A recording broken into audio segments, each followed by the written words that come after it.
মিটিংকে আটকায়। BJP Suvendu Adhikari meeting করবে, ওকে জায়গা ছেড়ে দেবে।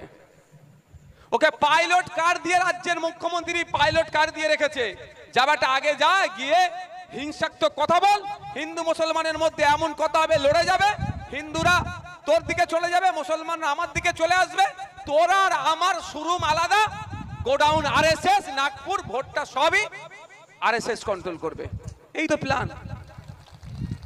আর আমরা হিন্দু মুসলমান নির্বিশেষে কৃষকের কথা বলি, শ্রমজীবী মানুষের কথা বলি, মহিলাদের কথা বলি, পুরুষের কথা বলি, ঐক্যবদ্ধ সমাজ ব্যবস্থা গড়ে তোলার কথা বলি। ওই জন্য আমাদেরকে আটকাবে।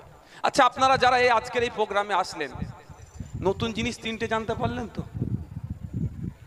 চুরি হতো আপনাদের, সময় পেলে আরো কিছু নতুন নতুন বলে দেবো।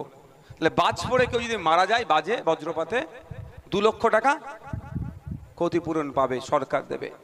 সাপে কেটে মারা গেলে বছরে, সাপে কেটে মারা গেলে 2 লক্ষ টাকা। সাপে কেটে মারা যাবার রুগী পশ্চিমবাংলায় আপনার সরকারি হিসাব হচ্ছে 750 এক বছরে, বেসরকারি ওটা 1500 মানুষ এক বছরে পশ্চিমবাংলার সাপে কেটে মারা যায়। শহরের কোনো বাবু মরে না। এটা কারা মরে? এই গ্রামের চাষি, গরিব মানুষ, এই সমস্ত মানুষ এই টাকাতে ছবলে মারা যায়। তো এই টাকাগুলো লুট হয়ে যাচ্ছে।